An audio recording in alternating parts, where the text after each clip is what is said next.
Telugu Titans కి and Bengal warriors కి మధ్య జరిగిన మ్యాచ్ లో టైటన్స్ టీం టై బ్రేకర్ లో 2 పాయింట్స్ డిఫరెన్స్ తో మ్యాచ్ ఓడిపోయింది. టైటన్స్ టీం అయితే స్టార్టింగ్ నుండి ఫెయిల్ ట్యాకిల్ చేస్తూ వచ్చారు. బెంగాల్ టీం కి ఈజీగా పాయింట్ ఇచ్చారు. టైటన్స్ టీం నుండి భరతుడ ప్రతిసారి రైట్ కి వెళ్లి పాయింట్స్ స్కోర్ చేశాడు. తన ఫస్ట్ 4 రైడ్స్ లో 4 రైట్ పాయింట్స్ స్కోర్ చేశాడు. ఆల్మోస్ట్ 5 మినిట్స్ తర్వాత టైటన్స్ టీం తమ ఫస్ట్ ట్యాకిల్ పాయింట్ ని స్కోర్ చేసింది. అంకిత్ జగ్లాన్ బెంగాల్ తో ముందు మ్యాచ్ లోనే దేవాంగ్ ని బ్యాక్ హోల్ కి ట్రై చేశాడు. బట్ ట్యాకిల్ ఫెయిల్ అవడంతో బెంగాల్ కి 3 పాయింట్స్ వచ్చాయి.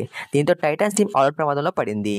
ఫస్ట్ 10 మినిట్స్ కంప్లీట్ అయ్యే టైంకి Bengal team 11 points and Titan team 8 points score చేశారు. టైమ్అవుట్ అయిన వెంటనే టైటన్స్ టీం అవుట్ అయింది. దీంతో బెంగాల్ టీం 6 పాయింట్స్ లీడ్ లోకి వెళ్ళింది. బెంగాల్ రైడర్స్ అయితే అంకిత్ ని టార్గెట్ చేసి పాయింట్స్ స్కోర్ చేశారు. దేవాంగ్ అయితే ఫస్ట్ హాఫ్ లోనే సూపర్ 10 స్కోర్ చేశాడు. తనైతే టైటన్స్ టీం ఫస్ట్ హాఫ్ లో ఒకసారి కూడా ట్యాకిల్ చేయలేకపోయింది.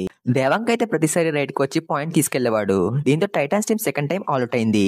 టైటన్స్ టీం ఫస్ట్ హాఫ్ లో కేవలం ఒక్క ట్యాకిల్ పాయింట్ మాత్రమే స్కోర్ చేసింది. దీంతో ఫస్ట్ హాఫ్ కంప్లీట్ అయ్యే టైంకి Bengal team 28 points and Titans team 17 points score చేశారు.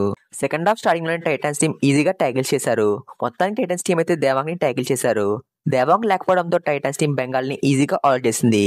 రైడింగ్ లో భరతుడ పాయింట్స్ స్కోర్ చేస్తూ వచ్చాడు అండ్ డిఫెన్స్ లో కూడా టైటన్స్ టీం బాగా పర్ఫామ్ చేశారు. దీంతో 30 మినిట్స్ కంప్లీట్ అయ్యే టైంకి Titans team 31 points and Bengal team 34 points score చేశారు. విజయ్ మాలిక్ లాస్ట్ 10 మినిట్స్ లో పాయింట్స్ స్కోర్ చేయడం స్టార్ట్ చేశాడు అండ్ అమన్ ఎక్సలెంట్ గా దేవాంగ్ ని ట్యాకిల్ చేశాడు. దీంతో పాయింట్ డిఫరెన్స్ కేవలం 1 పాయింట్ గా మారింది.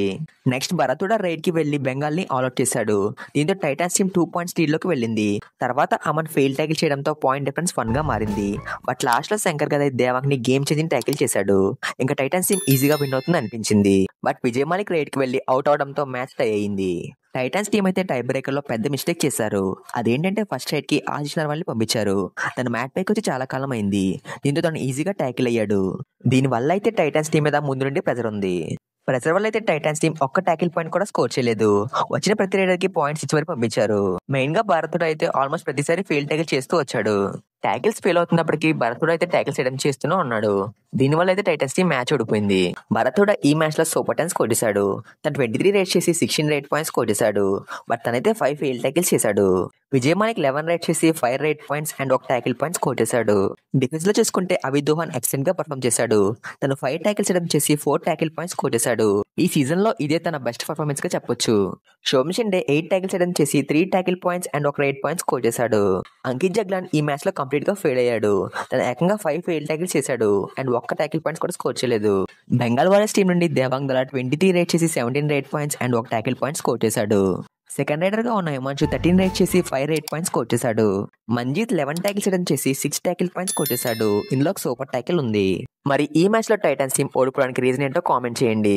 రేపు యువమోద జరగబోయే మ్యాచ్ ప్రివ్యూ ఆల్రెడీ మన ఛానల్లో ఉంది. అండ్ కాస్ట్ లో ఇస్తాను, చెక్ చేయండి. దేవుడు ఉన్నాడా లేడా? దేవుడు అంటే ఎవరు? మన ఛానల్ ని సబ్స్క్రైబ్ చేసిన వాళ్ళు. మన ఛానల్ ని సబ్స్క్రైబ్ చేసింది ఇప్పుడు వీడియో చూస్తున్న వాళ్ళే. దేవుడు ఉన్నాడు.